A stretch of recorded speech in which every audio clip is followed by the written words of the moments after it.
My name is Jessica. I'm 38 years old, and for the past 9 years, I've worked as the senior account manager for Halverson Dynamics, a mid-sized engineering firm that survived on precision, timing, and client trust.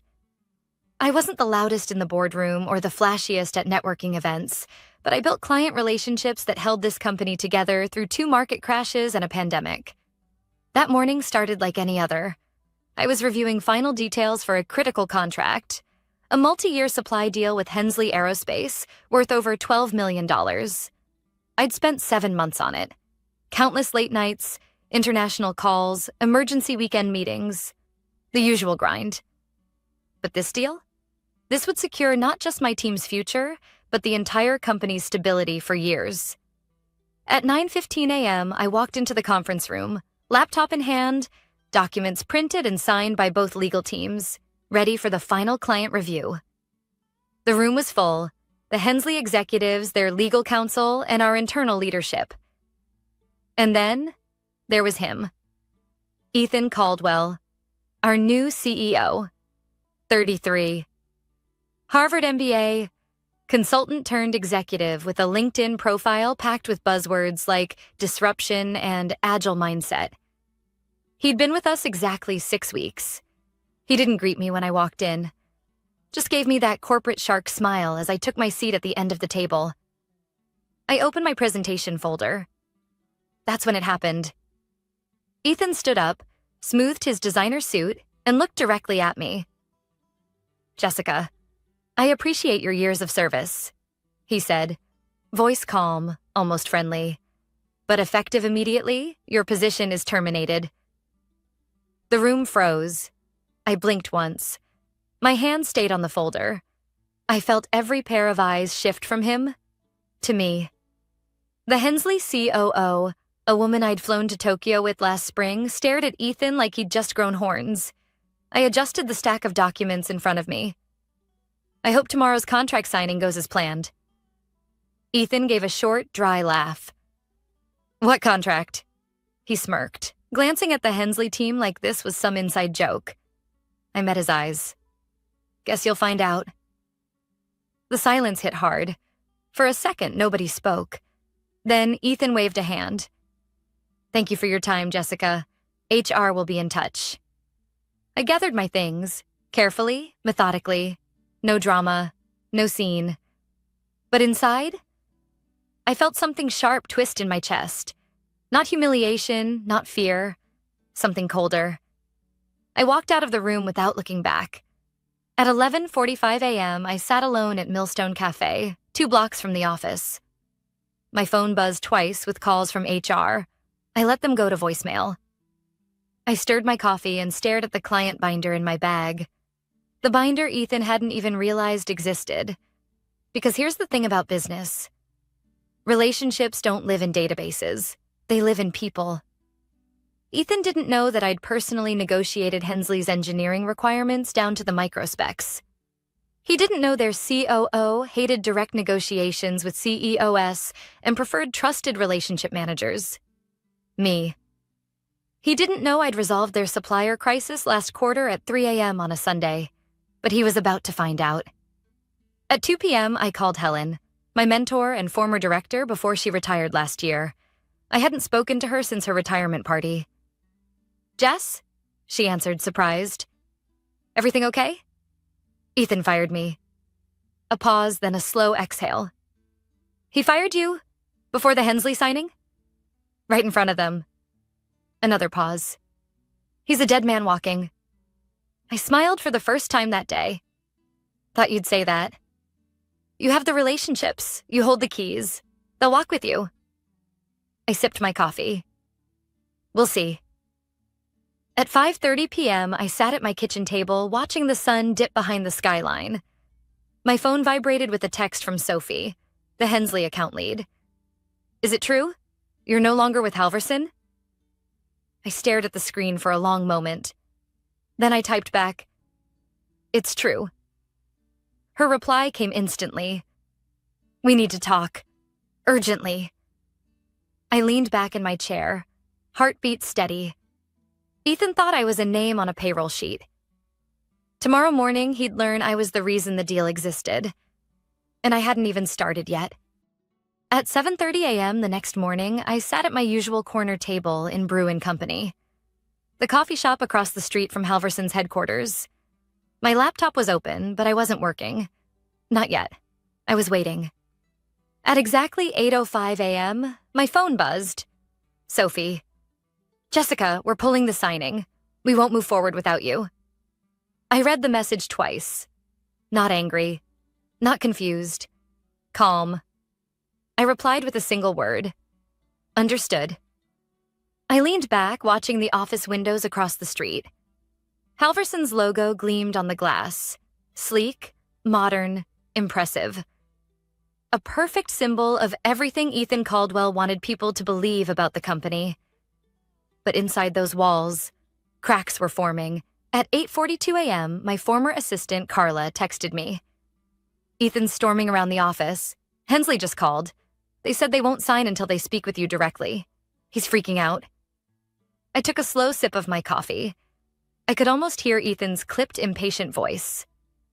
The man had been in charge for 6 weeks and thought power came from barking orders. The real power? That came from trust. At 9:15 a.m., my phone rang. Unknown number. I answered. Jessica. Ethan Caldwell. His voice sounded tight, clipped. There's been a misunderstanding. I almost smiled. Misunderstanding? I'm sure you've heard. There's been some confusion with Hensley. Obviously, we want to resolve this quickly. Obviously. We need you to come in. Today. I set down my coffee slowly. I don't work for Halverson anymore. You made that pretty clear yesterday. He gave a soft laugh, forced. Let's not make this personal. The company needs you on this account. Does it? I asked quietly. Or do you? A pause. He lowered his voice. Jessica, I'm authorized to offer you a consultancy fee. Double your previous salary. Sign the contract. Deliver the presentation. We close the deal together. Clean slate. I let the silence stretch. Then I said, I'm meeting with Hensley at 10. I could almost hear his sharp intake of breath. Where? Somewhere you won't be. I hung up. At 9:58 a.m., Sophie arrived at the cafe. Her expression told me everything before she even spoke. He actually fired you? She asked, sitting across from me. Yesterday, right before the final review. She shook her head, folding her arms. Does he have any idea how much prep this deal required? The custom compliance checks alone took 3 months. I nodded. He thinks relationships are optional. Her eyes hardened. They're not. Hensley isn't signing with Halverson. I studied her face. Are you sure? We don't work with companies that treat their people like numbers. She leaned in slightly. But we might work with people we trust, wherever they go. That was the moment it shifted. Not anger, not revenge, just clarity. At 11:30 a.m., Carla sent another text. Ethan called an emergency board meeting. He's telling them you sabotaged the deal. I stared at the message, letting it sink in. Sabotaged? Typical. When things fall apart, some people blame the storm. Others blame the weather report. I replied, tell him I wish him luck. At 1 p.m., Helen called. You met with Hensley? Yes. And? They're open to a new partnership. Independent consultancy. They said they'd move their business, if I'm leading it. Helen gave a low whistle. So, what's your move? I looked out the window at Halverson's building. I'm not making one. They are. At 3:15 p.m., my LinkedIn inbox lit up. 3 messages, all from former clients, all asking the same thing. Heard what happened. Where are you headed next? Thinking of moving our business, would love to work with you directly. Please tell me you're consulting. We need someone like you. By 4 p.m., I'd made my decision. I wasn't going back. I wasn't taking revenge. I was moving forward. And I was taking everything Ethan thought he owned, trust, loyalty, and business, with me. At 5:30 p.m., as the office lights flickered off across the street, my phone buzzed again. Ethan. This time, I didn't even bother to answer. I opened a blank email draft, typed in Hensley's CEO, and hit send. Looking forward to working together. My consultancy officially launches Monday morning. By Monday morning, word had already spread. I arrived at the office space I'd rented downtown, a modest suite inside a shared workspace hub, nothing fancy. A desk, a chair, good Wi-Fi, and a clean view of the skyline. That's all I needed. At exactly 8:05 a.m., I sent out my first official announcement. Jessica Moore, independent client relations consultant, specializing in aerospace and engineering partnerships, now accepting client inquiries. I included my direct contact. No bold claims, no glossy branding, just a quiet message of availability. By 8:30 a.m., I had 5 responses. By 9 a.m., I had 12. One of them was from Lindell Defense, a firm I hadn't worked with in 2 years. We've heard what happened at Halverson. Are you available for a project next quarter? This wasn't personal anymore. It was business. The business Ethan believed he could lead with charm and corporate slogans. At 9:15 a.m., Carla called. She never called. Jessica, you won't believe this. Try me. The board's in chaos. The Hensley contract collapsed over the weekend. They're blaming Ethan. Well, some of them are. The others think you engineered the whole thing. I kept my voice even. Engineered? By what? Leaving quietly? She exhaled hard. He told them you refused to hand over proprietary client data, that you locked him out of the systems. I nearly laughed. I left everything on the shared drive, Carla. You know that. I know, but they don't. I leaned forward in my chair. What's the mood inside? Panic. A pause. Jessica, I'm thinking of leaving. I closed my eyes for a moment. Carla had been my assistant for 6 years. Loyal, sharp. The kind of person who never asked for credit but kept every project running. You know where to find me, I said quietly. By noon, the story hit the industry grapevine. Halverson Dynamics had lost Hensley Aerospace, the biggest aerospace account in their portfolio. The whispers started. Leadership mismanagement. Failure to retain key talent. Breakdown in client trust. I didn't spread those rumors. I didn't have to. At 1:30 p.m., Helen called. You ready for the next step? I smiled. What do you mean? Jessica, you've got leverage. You've got clients. You've got momentum. Time to decide, do you want a freelance? Or do you want to build something bigger? I let the question hang. I hadn't thought that far ahead. I was thinking, maybe small-scale consultancy? Helen laughed. You're thinking too small. I stared out the window at the Kansas City skyline. Maybe she was right. At 3 p.m., Carla texted again. Ethan held an emergency all-hands meeting. He blamed the loss on client volatility. Said you'd been planning your exit for months, I replied. What did the team say? Her answer came instantly. Nothing. No one believed him. That said it all. At 4:45 p.m., I got a LinkedIn connection request. Ethan Caldwell. I stared at it for a long time before deleting it without a second thought. 2 minutes later, a message came from Marcus Trent, CEO of Lindell Defense. Coffee tomorrow? Interested in your take on relationship-driven client management. We're reviewing all contracts next quarter. Could be an opportunity. Helen's words echoed in my head. Bigger. At 5:30 p.m., I got a text from Sophie. We're officially ending talks with Halverson. The board signed off today. I texted back, I'm sorry it came to this. Her reply was instant. We're not. Some companies forget that trust isn't a contract clause. We don't. By 7 p.m., I sat on my balcony watching the city lights flicker on. Halverson thought I was expendable. Ethan thought I was replaceable. They were both wrong. I wasn't taking revenge. I wasn't plotting some grand downfall. I was simply doing what I'd always done, building trust, honoring relationships, keeping my word. And now, the world was moving toward me. By Tuesday morning, my calendar was fully booked.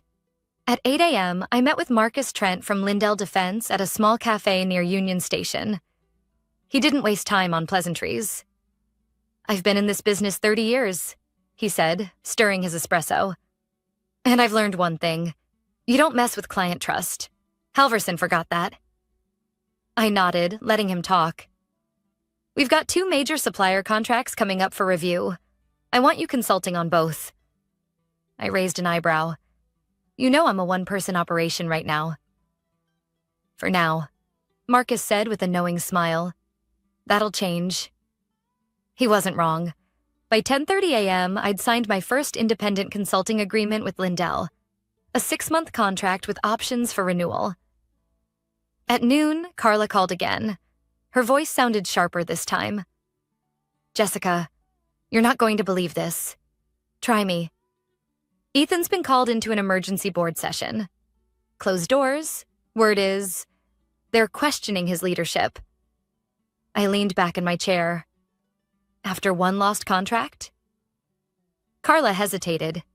"Number." After 4, I sat up straighter. "4? Since Friday, 3 other clients have either pulled contracts or postponed negotiations. One of them specifically asked for you. Ethan couldn't answer their questions or explain why you were gone." I exhaled slowly. "What about the team?" "They're scared. People are dusting off resumes. Some are reaching out, asking if you're hiring." I smiled slightly. "Tell them I'm listening." By 3 p.m., LinkedIn notifications were pouring in. "Heard you started your own consultancy. Would love to connect. We've been considering moving our business. Let's talk? Can you advise on an upcoming contract negotiation?" I wasn't chasing anyone. They were coming to me. At 5 p.m., I got a call from Helen. "You've seen the news?" she asked. "What news?" She chuckled. "Check your inbox." I opened my email and found a forwarded article from a business journal. Halverson Dynamics faces client exodus amid leadership shakeup.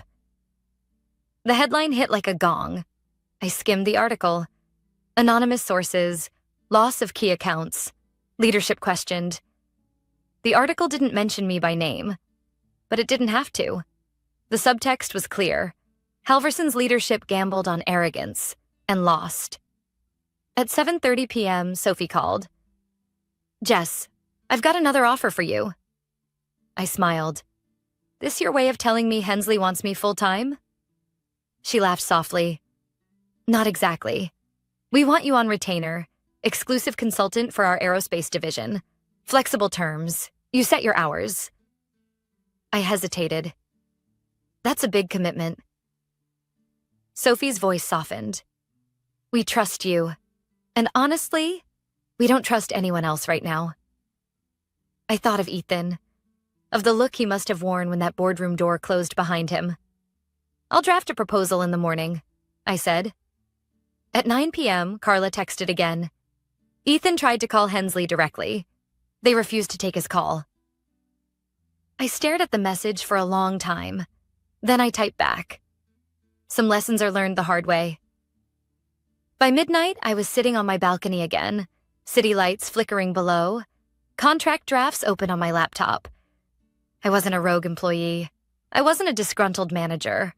I was a businesswoman building something new. Ethan had believed relationships were replaceable, that people were expendable. But trust? Trust isn't something you can fire. It follows you. Or it leaves with you. And Halverson was just beginning to learn how costly losing it could be. Wednesday morning started with a text from Carla. "Ethan's out. Board voted him out this morning. Interim CEO announced Martin from finance." I read it twice. Then again. I didn't know whether to be surprised or vindicated. Ethan Caldwell, the man who fired me in front of clients with a smug grin, was now just another cautionary tale in a boardroom drama no one would remember kindly. But I wasn't celebrating. Because for me, this wasn't about Ethan anymore. It hadn't been for days. This was about something bigger, a choice I hadn't realized I'd been making all along. At 10 a.m., I met with Sophie and Marcus in a private meeting room downtown. "Here's what we're proposing," Marcus said, sliding a folder across the table. "A joint consulting partnership. You lead. We back you financially. We bring in top-tier talent, my handpicked by you." I opened the folder. It wasn't a casual offer. Equity stake, performance bonuses, full control over operations. "You want me to build a firm," I said, scanning the terms. "We want you to build the firm," Sophie corrected.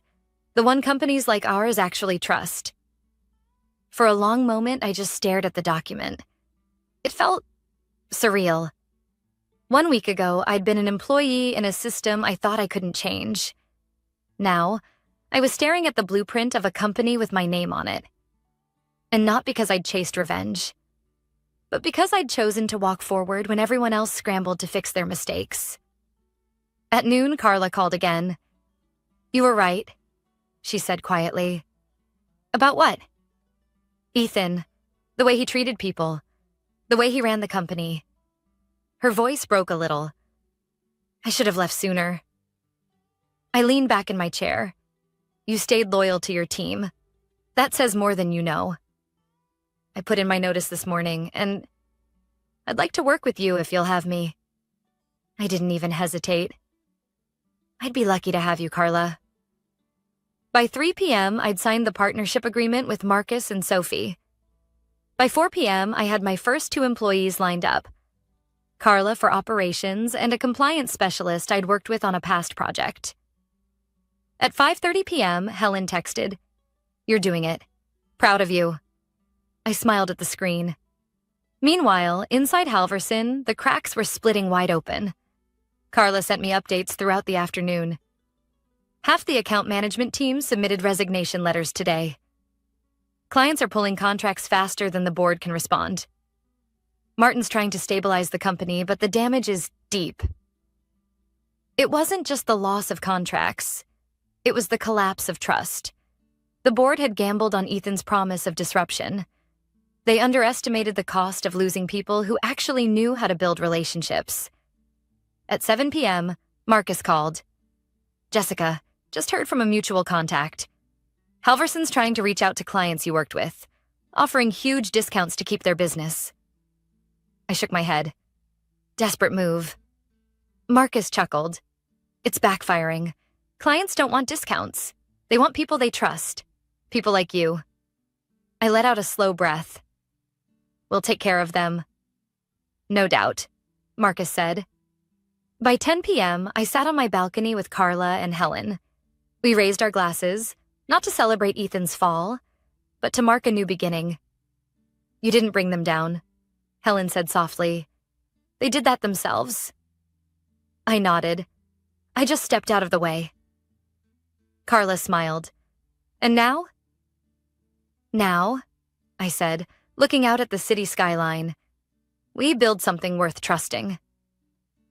I hadn't chased revenge. I hadn't fought for a title or a paycheck. I'd simply refused to be treated as disposable. And the industry noticed. Because real leadership isn't about power. It's about people.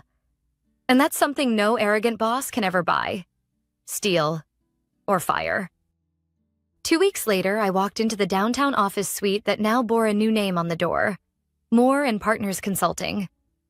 It wasn't just a name. It was a statement. This wasn't a business built on corporate slogans or shallow promises. It was built on relationships, the kind that don't crumble at the first sign of pressure. Inside, Carla was setting up the conference room. Our new compliance director was reviewing a client brief, and Helen, now officially a senior advisor, stood at the window overlooking the city. "Not bad for 2 weeks," Helen said, smiling. I smiled back. "Not bad at all." We'd signed 3 clients in 10 days, companies I'd once managed under Halverson's name. They followed me because they trusted me, not a logo. And they weren't alone. That afternoon, I met with Sophie at a nearby bistro. "Just signed the final paperwork," she said, sliding an envelope across the table. Hensley's partnership with Moore and Partners is official. Retainer plus bonuses for every contract we secure together. I glanced over the terms, though I'd already read them twice. This isn't just business for us, Sophie said quietly. You showed us what loyalty looks like when everything's on the line. I nodded. I intend to keep showing you. She smiled. I don't doubt it. The next morning, my inbox lit up with something unexpected. A message from Martin, Halverson's interim CEO. Jessica, I know things ended badly with Ethan. Halverson would like to explore a consulting partnership with Moore and Partners. Open to a conversation? I stared at the email for a long time. It wasn't lost on me how quickly things change when the power dynamic shifts. But I didn't reply right away. At noon, I sat with Helen and Carla in our office lounge. Martin reached out, I said, sliding my laptop around for them to see. Carla raised an eyebrow. Let me guess. They want you to fix the mess Ethan made? Something like that. Helen leaned back in her chair. What do you want to do? I thought about it. About the countless hours I'd poured into Halverson. About the people they'd let go. The clients they'd lost, and the arrogance they'd defended until it was too late. Finally, I said, I'm not here to fix what they broke. I'm here to build something better. Carla smiled. That sounds like a no. I nodded. That sounds exactly like a no. By Friday, the industry buzz grew louder. Articles floated around about Halverson's leadership shakeup, client losses, and layoffs. No one said it directly, but everyone knew.